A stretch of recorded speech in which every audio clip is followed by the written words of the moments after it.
नमस्कार दोस्तों, मैं रुपेश सिन्हा आप सभी लोगों का आदित्य सिन्हा कैरियर क्लासेस में बहुत बहुत स्वागत करता हूं।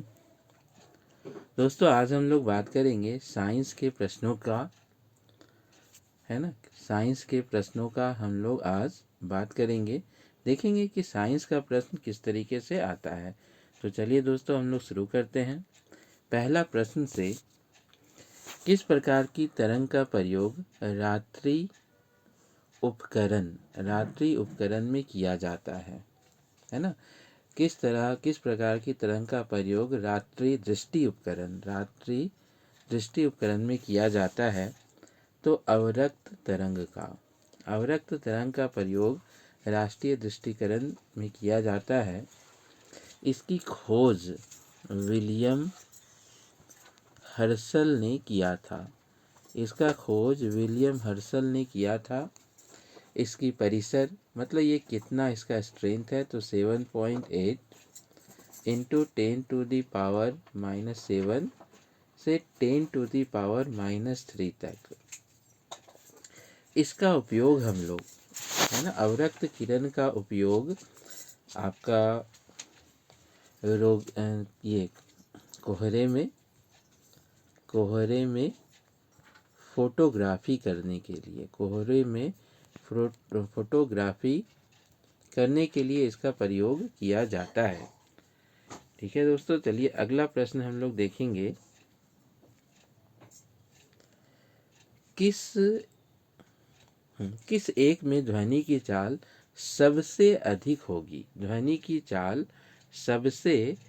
होगा? किस में? 0 डिग्री सेल्सियस में, 100 डिग्री सेल्सियस में, जल में या लकड़ी में? तो देखिए, आपका लकड़ी में ध्वनि की चाल सबसे अधिक होगी। क्योंकि देखिए, ध्वनि की चाल माध्यम की प्रत्यास्थता तथा घनत्व पर निर्भर करता है।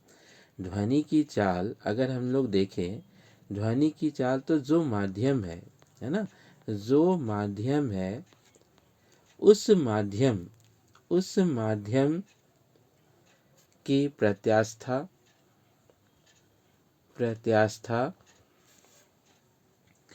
और घनत्व पर निर्भर करता है। प्रत्यास्थता और घनत्व पर निर्भर करता है। ठीक है। और सबसे अधिक ध्वनि की चाल देखिए, सबसे अधिक आपका ठोस में, फिर द्रव्य में और फिर गैस में। ध्वनि की चाल सबसे अधिक आपका किस में होता है? तो ठोस में। ठोस में ध्वनि की चाल बहुत ज़्यादा होती है। और ताप बढ़ने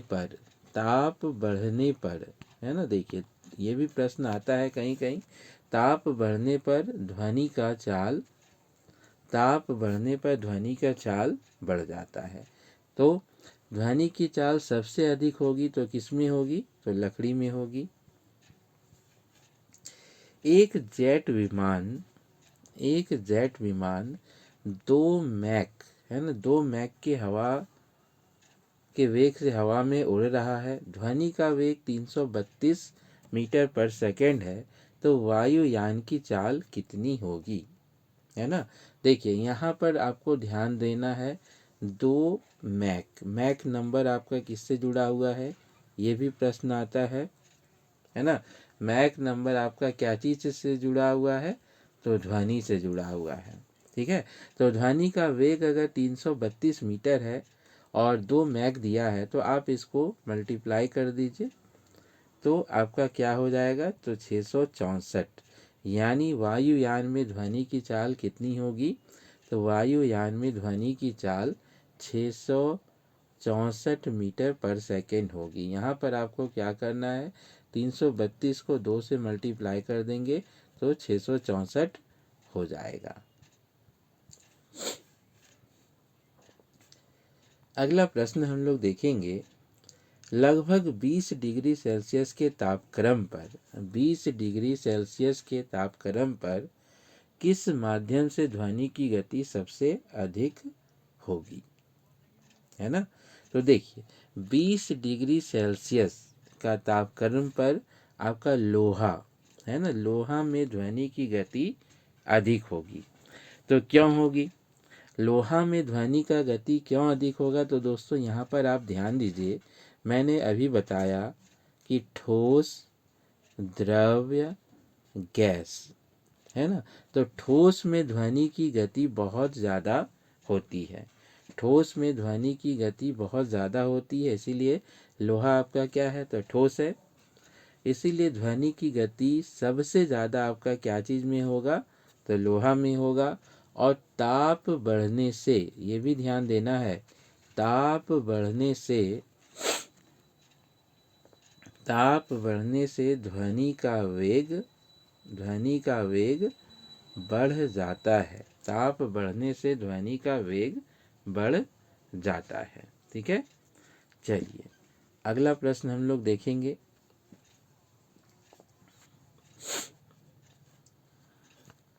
एक जैविक पद्धति में प्राश्रव्य ध्वनि, एक जैविक पद्धति में प्राश्रव्य ध्वनि का उपयोग किया जाता है। ठीक है, प्राश्रव्य ध्वनि का उपयोग किया जाता है किसमें? तो सोनोग्राफी में। सोनोग्राफी में प्राश्रव्य ध्वनि का उपयोग किया जाता है। और फिर आपका देखिए संकेत भेजने में, है ना, गहराई नापने में, संकेत भेजने में, गहराई नापने में, गठिया रोग का पता लगाने में, है ना, और ट्यूमर का पता लगाने में आपका क्या? तो प्राश्रव्य ध्वनि का यूज़ किया जाता है। तो एक जैविक पद्धति जिसमें प्राश्रव्य ध्वनि का उपयोग किया जाता है वो आपका क्या होगा? तो सोनोग्राफी।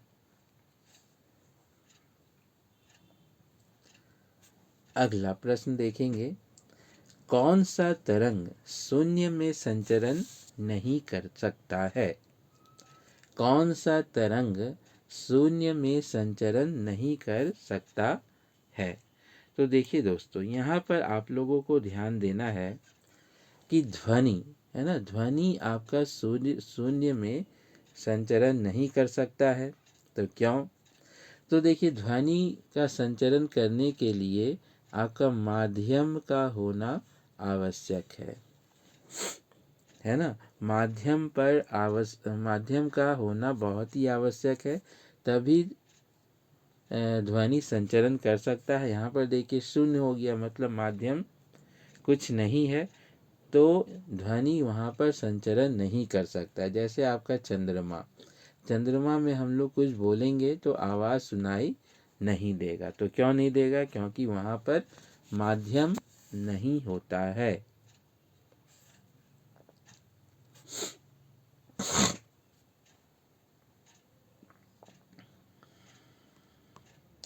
चिल्लाते समय व्यक्ति हमेशा हाथ से मुंह को समीप रखता है ना। देखते होंगे जब हम लोग चिल्लाते हैं, चिल्लाते समय व्यक्ति हमेशा हथेली को मुंह के समीप रखता है ना।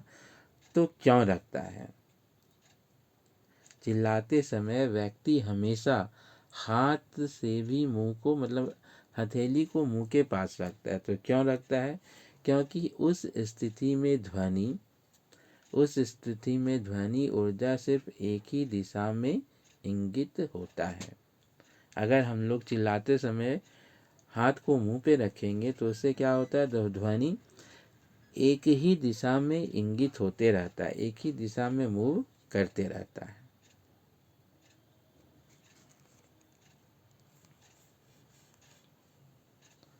अगला प्रश्न हमको देखेंगे, वह उपकरण जो ध्वनि तरंगों की पहचान तथा रीजु लेखन के लिए प्रयुक्त होता है। कौन सा उपकरण ऐसा है जो ध्वनि तरंग को पहचानने के लिए किया जाता है? कौन सा उपकरण ऐसा होता है जो ध्वनि तरंग को पहचानने के लिए उपयोग किया जाता है? तो सोनार। ये प्राश्रव्य ध्वनि के तहत समुद्र की गहराई में, है ना, आप लोग पढ़े होंगे, समुद्र की गहराई में डूबी हुई वस्तु का पता लगाने के लिए इसका प्रयोग किया जाता है ना। डूबी हुई वस्तु का पता लगाने के लिए किसका प्रयोग करते हैं हम लोग, तो सोनार का। और इसमें प्राश्रव्य ध्वनि का प्रयोग किया जाता है ना, प्राश्रव्य ध्वनि का प्रयोग किया जाता है।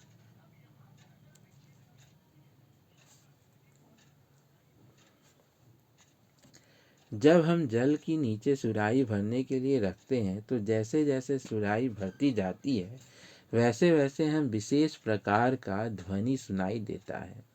इसके क्या कारण है? देखिए दोस्तों, जब हम जल के नीचे सुराही भरने के लिए रखते हैं तो जैसे जैसे सुराही भरती जाती है वैसे वैसे हम विशेष प्रकार की ध्वनि सुनाई देती है, हमें विशेष प्रकार का ध्वनि सुनाई देता है।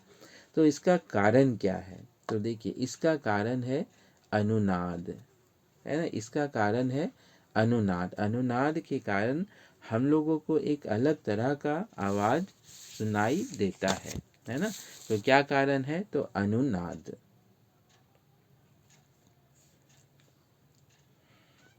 जब किसी स्थान पर दो लाउड स्पीकर साथ साथ बजते हैं तो किसी स्थान पर विशेष बैठे श्रोता को इनकी ध्वनि नहीं सुनाई देती है।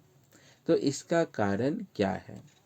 जब किसी स्थान पर दो लाउड स्पीकर साथ साथ बजते हैं तो हम लोग देखते होंगे, तो किसी विशेष स्थान पर जो श्रोता बैठा हुआ है ना, तो इनकी ध्वनि उसे सुनाई नहीं देती है। तो इसका कारण क्या है? तो देखिए, इसका कारण है व्यतिकरण। इसका क्या कारण है? तो व्यतिकरण, इंटरफेरेंस। ठीक है, इंटरफेरेंस। किसी प्रकार की तरंगों की एक दूसरे पर पारस्परिक प्रक्रिया की अभिव्यक्ति होती है जिसके प्रभाव में वृद्धि, कमी या उदासीनता आ जाती है। देखिए, किस कारण से, है ना। तो देखिए, किसी प्रकार की तरंग की एक दूसरे पर पारंपरिक प्रक्रिया की अभिव्यक्ति होती है जिसके प्रभाव में वृद्धि, कमी या उदासीनता आ जाती है, इसीलिए आवाज़ सुनाई नहीं देता है। किसी ध्वनि स्रोत की आवृत्ति में होने वाले उतार चढ़ाव को क्या कहते हैं? ठीक है, किसी ध्वनि स्रोत की आवृत्ति में होने वाले उतार चढ़ाव को क्या कहा जाता है? तो देखिए दोस्तों, जब आवृत्ति बदली हुई प्रतीत होती है ना, जैसे अप डाउन हम लोगों को दिखता है, तो इसको हम लोग डॉपलर प्रभाव कहते हैं। ठीक है, किसी ध्वनि स्रोत की आवृत्ति में जो उतार चढ़ाव होता है, ठीक है, जो उतार चढ़ाव होता है उसको हम लोग क्या कहते हैं? तो इसको हम लोग डॉपलर प्रभाव कहते हैं। डॉपलर प्रभाव संबंधित है, तो अभी हम लोग बात किए, डॉपलर प्रभाव आपका ध्वनि से संबंधित है ना। जब आवृत्ति बदली हुई प्रतीत होती है, जैसे हम लोग देखते होंगे जब हम लोगों के समीप ट्रेन आते जाता है ना, ट्रेन आते जाता है तो हम लोग ट्रेन का जो सीटी है ना, सीटी का आवाज़ उसमें बदलाव होते जाता है। तो डॉपलर इफेक्ट आपका क्या चीज़ से जुड़ा हुआ है? तो डॉपलर इफेक्ट आपका ध्वनि से जुड़ा हुआ है। देखिए, अभी मैंने बताया, है ना, पास आती हुई रेलगाड़ी की सीटी की आवाज़, पास आती हुई रेलगाड़ी की सीटी की आवाज़ आवृत्ति या तीक्ष्णता बढ़ती जाती है ना। जैसे जैसे वो हम लोगों के नज़दीक आएगा तो उसकी आवृत्ति और तीक्ष्णता बढ़ती जाती। तो ऐसी घटना किसके कारण होती है? तो ऐसी घटना आपका डॉपलर प्रभाव के कारण होता है। डॉपलर प्रभाव में यह है कि जैसे जैसे हमारे नज़दीक कोई चीज़ आती जाएगी तो उसके आवृत्ति और तीक्ष्णता दोनों बढ़ता जाता है। तो ये किस प्रभाव के कारण होता है? तो डॉपलर प्रभाव के कारण ये होता है। अगला प्रश्न हम लोग देखेंगे।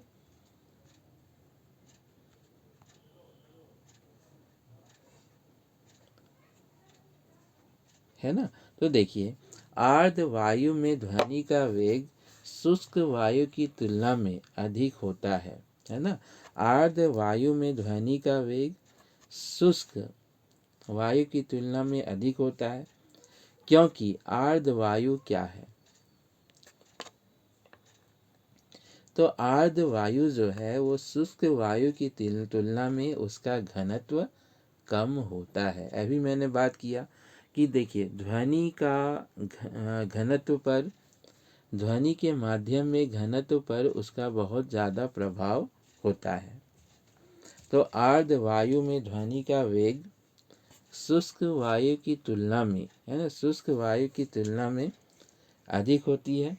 कैसे होता है? क्योंकि आर्द्र वायु में घनत्व कम होता है। ठीक है, आर्द्र वायु में घनत्व कम होता है। दोस्तों, आगे आपको बताना है कि कौन सा कथन सत्य है। कौन सा कथन सत्य है? तो हम लोग ऑप्शन देखते हैं कि कौन सा कथन सत्य है। देखिए, ध्वनि माध्यम की प्रकृति पर निर्भर नहीं करता है।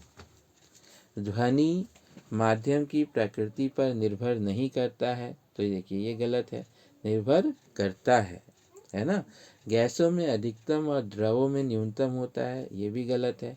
ठोस में आपका अधिकतम होता है और द्रवों में उसके बाद, और फिर गैसों में सबसे कम होता है। गैसों में सबसे कम होता है।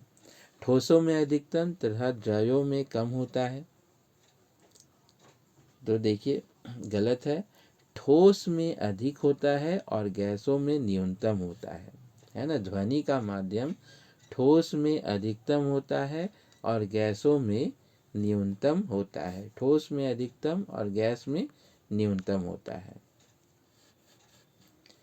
चलिए, अगला हम लोग देखेंगे ध्वनि तरंग। यह क्लास आप देखिए कहाँ से देख रहे हैं? तो आदित्य सिन्हा कैरियर पॉइंट, जहाँ पर आपको देखिए झारखंड एसएससी का जो सिलेबस है, झारखंड एसएससी का जो सिलेबस है उसी पर आधारित वीडियो मैं बनाता हूँ। मैं रुपेश सिन्हा, है ना?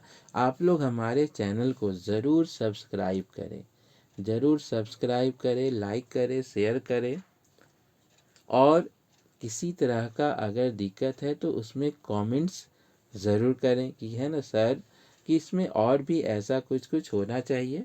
तो मैं कोशिश करूँगा कि उस तरह का भी मटेरियल आप लोगों को बना कर दूँ। ठीक है, तो हमारे चैनल को ज़रूर सब्सक्राइब करें, लाइक करें। तो देखिए, ध्वनि तरंग किसके कारण प्रतिध्वनि उत्पन्न करता है? ध्वनि तरंग किसके कारण प्रतिध्वनि उत्पन्न करता है? तो देखिए, परावर्तन के कारण, परावर्तन के कारण इको साउंड ध्वनि उत्पन्न करता है। और इसकी सीमा कितनी होनी चाहिए? तो 17 मीटर होनी चाहिए, है ना? इसकी सीमा कितनी होना चाहिए? तो 17 मीटर होनी चाहिए। कितना होना चाहिए? तो 17 मीटर। और ध्वनि तरंग किस पर? तो परावर्तन पर निर्भर करता है ना? चलिए, एक व्यक्ति को अपनी प्रतिध्वनि सुनने के लिए परावर्तक दल से कितनी दूर खड़ा रहना चाहिए? देखिए, एक व्यक्ति को अपनी प्रतिध्वनि सुनने के लिए परावर्तक दल से कितनी दूर खड़ा रहना चाहिए? तो देखिए, 56 फीट।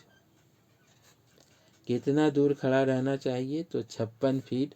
अगर मीटर में पूछेगा तो 17 मीटर, और फीट में पूछेगा तो 56 फीट का डिस्टेंस होना चाहिए, तभी प्रतिध्वनि बनेगा।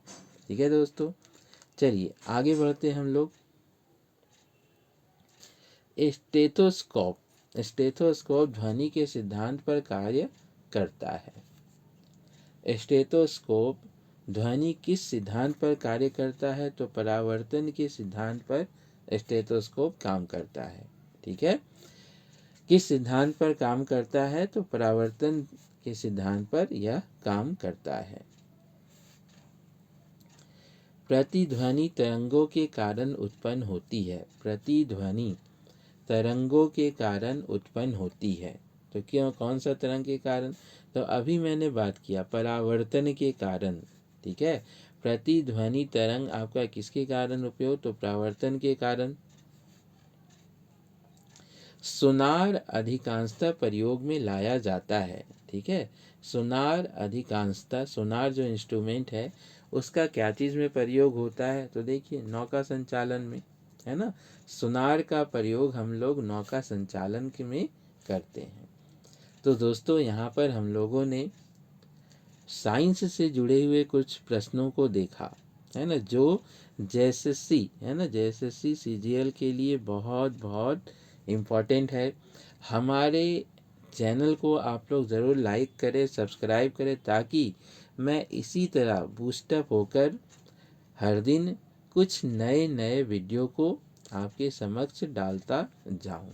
ठीक है, तो आप लोग हमारे चैनल को ज़रूर सब्सक्राइब करेंगे, है ना। मैं रुपेश सिन्हा अब आप लोगों से विदा लेता हूं, और अगले वीडियो में फिर मैं कुछ नए टॉपिक के साथ आपके समक्ष उपस्थित होऊंगा। तब तक के लिए बहुत बहुत धन्यवाद।